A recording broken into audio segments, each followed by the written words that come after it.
My cheating fiancée tried telling me that her affair was just a test, so I said goodbye, then ruined her life. Let me start from the beginning here. Yesterday, I met my fiancée at our wedding venue for our 4-month out meeting to finalize details. We drove to the venue separately because she was leaving straight from work. Towards the end of the meeting, she let me know her friend was dropping off her rental car and needed a ride home, and asked if it would be okay. I said yes, thinking nothing of it, as it wasn't that far from our home and I know her friend well. I get home and tried to get in touch with her for the next 3 hours, no answer. At approximately the 1:30 mark, I texted her friend and asked if she had made it to her okay. I was very worried.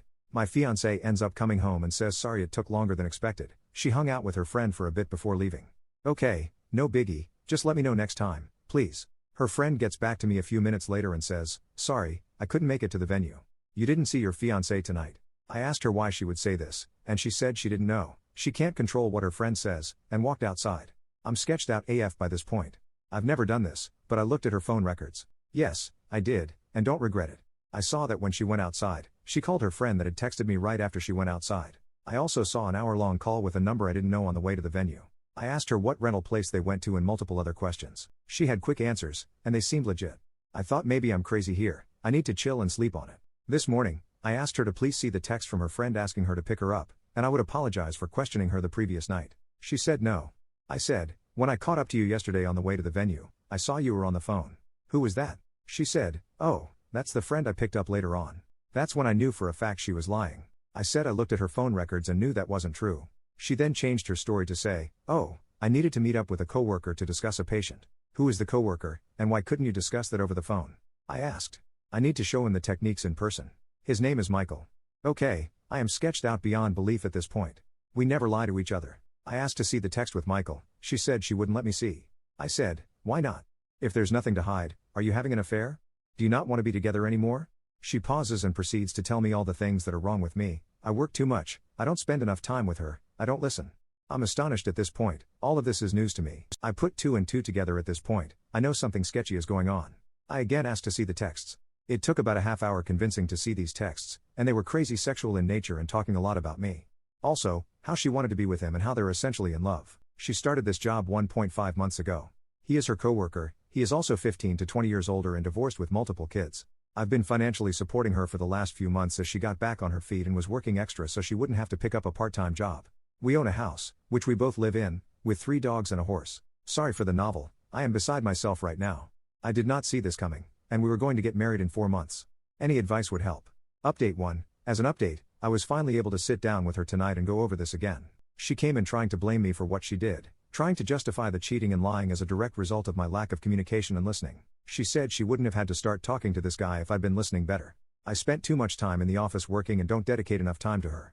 I tried to explain that I was putting in extra hours to try and support her and the family financially while she was struggling, so she wouldn't have to get a part-time job. She said she would have rather gotten a part-time job, which makes no sense to me. She was under the impression that because this was short-lived, 1 week, she said, and they only made out once, that we could move past this. When I brought up the text where she was trashing me and talking sexual with him, she deflected hard, and I got nowhere with that.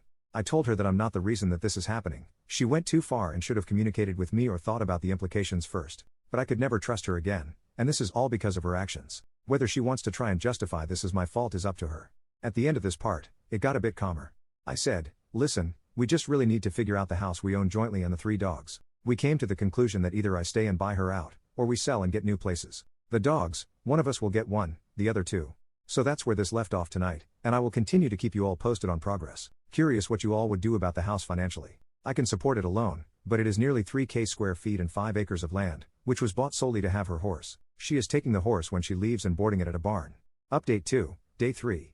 I was able to sit and have a 3-hour conversation with her. Tonight, we talked about our relationship and what led to what occurred. It started with her telling me what I did wrong in our relationship, lack of communication, spending too much time working, and on my phone. I don't disagree with any of these things. My mindset behind working so much was support of the family. I run an e-commerce business on the side, and I'm a one-man customer service center. Deals happen 24 hours a day, I am never not on the clock. I could have certainly been better about setting my phone aside and responding to people the next day. The lack of communication was on both ends, and a prime example of this is the fact that I was unaware she was unhappy with any of this. It was never communicated to me. She said she felt I would have gotten upset if she told me, but never gave me the chance to work on it. I am not a perfect person by any means, and many times I do or say things that are misinterpreted by her as rude. An example of this is a week or 2 ago. I was trying to help her with a budget with her financial problems to try to set up a plan to get her on track. To note, I work in the financial industry and do this for clients all the time. She had mentioned that she owed me maybe $1 and she would get that back to me next paycheck. I said something like, I think it's a little bit more than that. Let's go through the transfers I've made to our joint account. It ended up being over $5. My purpose for doing this was not to make her feel bad, but to realize how much I've been contributing. She took this as me trying to humiliate her. I was just trying to help, and maybe my timing was off. She told me I've been too focused on money lately, but I was only trying to make sure we were going to be okay. We still had quite a bit to pay for the wedding, and my budgeting mentality was on overload, trying to make sure we had enough. The fact that she keeps trying to justify what she did by attributing that as a direct correlation to my flaws really bothers me. She keeps telling me that she is surprised I would throw away 7 years of a relationship like this. I keep having to remind her that I didn't throw it away, she did with her actions. She told me that I told too many people too quickly, and we could have resolved all of this between us. She also said that she wouldn't have had to talk to someone else if I was a better listener and communicator. I have finally determined the extent of the affair, which I actually believe based on the text that I read. They began talking 1 to 2 weeks before the viaduct text. I don't know if they had met up before outside of work, but this time around he had asked her to the park to play basketball and talk. She met up with him, and they ended up making out. I truly believe it didn't go further than this yet, but it would have in the near future, I am sure. She says he is not her boyfriend. She also took off tonight, and I have no idea where she is at, assuming with him or a girlfriend. It is an awkward living situation, but I am hoping this resolves in the near term. I do think she wants me to get back with her and try to repair that. I think that the main issue was a lack of communication that manifested for a long time. We got into a routine, lived our boring simple life, and meanwhile, this problem was never discussed and grew over time. She acted out instead of talking to me and also lied to my face, talked a lot about me behind my back. She can be very sneaky, and I don't think I can fully trust her again. Obviously, this would be the easiest thing to do, but I don't think I would ever be truly happy. Understanding the root cause has helped me feel better. If nothing else, it will allow me to address my personality flaw and communication issues and see things from another perspective. I started hitting the gym today and will keep a routine going. I also plan on picking back up on studying for my CFP designation. I took the week off of work to focus on my mental health. Today, I called the wedding venue and officially canceled the date. We were able to get some money back but lost a bit unless the date can be resold to another couple, which is unlikely. I also spoke with her parents again to keep them apprised. They live far away and I am sure are worried sick. I continue to let them know everything is fine and calm, and they don't need to worry about their daughter. I did some researching with interest rates today. I will not be able to find a comparable house for the mortgage I pay for. I can barely find an apartment for less nowadays. I think my best option is to try and buy out her share and have her find an apartment. She seems agreeable at this time. We will have an appraiser out to assess value and see what half of the equity would be and if that is doable for me. My questions to you all are, does this change your mind at all about the situation? Am I handling this properly? If not, what should I be doing differently? Update 3, it's been nearly a month since this whole situation went down, and I owe you all an update. It has been a very busy, emotional, and eventful month, so I am not going to lie. The few days after this happened to me, I was a pathetic mess, graveling to get back with his cheating paws. It's embarrassing to admit, but it happened, and it was all part of the process of moving on. While in this vulnerable state, I tried everything I could to do things right, make things better, but nothing worked. I was actually told that she had to make a decision, me or him, and she did the right thing, choosing him. I think that's when I woke up and realized I'd let my self-worth go down the drain, and I needed to take a step back and really focus on me and what was best for me. It is hard, after 7 years of doing everything for someone else, to focus on your own needs, but that's exactly what I've been doing. Since I moved our joint savings accounts to my individual checking account, I did the math of what was owed to me and transferred half of the balance back to the joint account for her to take. I've been working out every day since this happened. It makes me feel good to not only improve how I look, but it helps me continue to think clearly. I've gone suit shopping, gone for massages, and gone out with friends and family. Not only was this relationship isolating of my friends and family, which should have been a huge red flag, but I never did anything for myself. Buying clothes is just not something I would do. I was always worried about providing for my sick mother and animals. I've been seeing a therapist for the first time in my life on a weekly basis. It helps me talk things out in my decision making.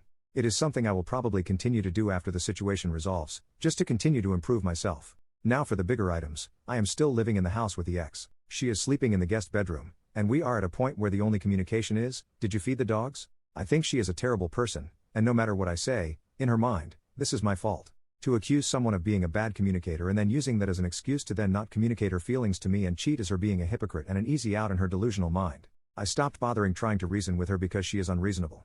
I've been keeping the ball rolling with listing the house for sale. I contacted an agent, had them come, and was happy with a proposed sale price. She then requested that I contact 2 other agents and get their opinions, one of which was recommended by her friend. Yes, I made all the calls, set up all the appointments, and met with these people. This is how the relationship always was, and even though it's not fair, I've been willing to do it all to get the hell out of here. After meeting with all 3, we ended up going with the first agent. Pictures were taken on Sunday, and the house was listed for sale Sunday night. Open house next Saturday, already getting a lot of attention on the receipts. She will be taking the horse to a barn somewhere TBD. I had a conversation about the dogs and offered to take one or none. She said she would take all three of them to keep them together. They are a happy bunch, and I don't want to fight over taking one if that will break them up. It also selfishly allows me to pursue a clean start. Unexpectedly, I met someone about a week ago that I've been spending quite a bit of time with. I have no false expectations here, but I'm enjoying hanging out with her. She's been through a similar situation in the past and has been helping me through this. It's really eye-opening speaking with a kind, thoughtful, and independent woman. It makes me realize what a narcissist my ex was, completely self-centered, dependent, and manipulative. I should have listened to the warnings from family and friends long ago. I definitely fell into the trap of being in a simple routine. I wasn't enjoying life, it was just an easy situation to be in. Nice house, lots of land, great animals. I didn't want to rock the boat, so I just continued on. You don't really realize this until you take a step back and truly reflect. Some might say it was wasted time, but I'm really using this as a learning experience. I will not ignore red flags in the future. I will not fall into the simplicity trap. I will continue to maintain relationships with friends and family. I just want to end this with a huge shout out to everyone on here that commented on my original post I posted on Reddit because I had no idea what to do. Those of you that took the time to try and help a complete stranger on Reddit are amazing. I read every single comment, and they all helped me get to where I am now. I'm looking forward to the next chapter in my life, wherever it takes me. Thank you all, truly. Update 4. Hello all, it's been quite some time since I've posted an update on this situation. It's wild to think that all of this happened more than 4 months ago now. With time, this has gotten so much better, and hopefully, if someone stumbles upon this going through the same situation, it will help them realize that time heals everything. I shared the house with my ex until mid-May. It was painful being there with her and the dogs, knowing that my life as I knew it had ended. We were roommates who didn't like each other. I tried to avoid her as much as I could. But it was impossible. We stayed in different bedrooms, but the dogs were allowed to roam to and from at night, doors open. After the first few weeks, she stopped sleeping out, and it didn't happen almost at all for the remainder of the time at the old house. The constant texting and phone calls, however, did not. I think they decided not to pursue a relationship but remain friends. I don't know for sure and didn't care enough to ask. She moved out in mid-May, along with 2 of the 3 dogs. Saying goodbye to them was awful. The loss I felt could be compared to a loved one dying. During my last month there, I met up with the ex and 2 dogs at a dog park a couple of times. While they recognized me and were happy to see me, I could tell that they were doing just fine without me, which made me feel better. There was little conversation with the ex other than about how the dogs were adjusting. She moved to a rundown house in a rundown area, to put it nicely. There was a yard for the dogs, but it was not fenced in. The last I heard, she was working on finishing the fence. During this time period, I hit the gym every single day. I also grinded hard at my side hustle. I knew life was going to get expensive and wanted to prepare myself. In the time period from March to June 15th, when I moved out, I had done 6 figures in sales at this side hustle. I also made 0 big purchases. This allowed me to save a significant sum in addition to the proceeds from the sale of my old property. Due to this, I was able to comfortably afford a nice house in a nice area with a decent-sized yard for the dog that stayed with me. Selling the old house was easy, buying the new house was absolutely brutal. Thankfully, the buyers of my old house allowed me to rent it back from them for a month until June 15th. I made offers on a total of 5 houses and finally got the last offer accepted towards the end of May.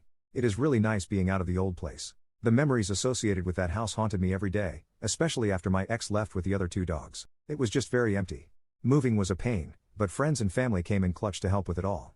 I've now been here a little over a month, and it is feeling more like home daily. I am still seeing the same woman who is now my official girlfriend. I live a bit closer to her now, which is nice. She treats me really well, and I am very lucky to have her in my life. She helped me get through this situation and has been very cognizant and accommodating relating to my need for space and my emotional ups and downs. I've never been with someone who communicates so well, and it is making me a better communicator myself. My emotional intelligence has also grown significantly. Overall, life is good. While this was one of the hardest things I've had to go through, I feel blessed that it happened. I was going to marry a completely self-centered, ungrateful boss. I was so comfortable with my daily routine and didn't want to disrupt my animals' lives or lose my house, so I was willing to put up with being miserable. I will continue working on myself and learning more about my own wants and needs. I will also continue to provide my dog with the best life possible. I do think about my ex regularly, lots of flashbacks of good and bad memories. My new therapist has been extremely helpful, helping me realize that I probably won't ever get the apology from her that I want. She's just too proud to admit what she did was wrong. Communication with my ex has been very limited. I don't plan on seeing her or the other 2 dogs again. I've accepted that is what is best for everyone. If I missed anything you have questions about, please feel free to post a comment, and I'll be happy to answer. This situation is over at this point, and I won't be making any more posts on the subject. Thanks for following the saga and for all the support through the process.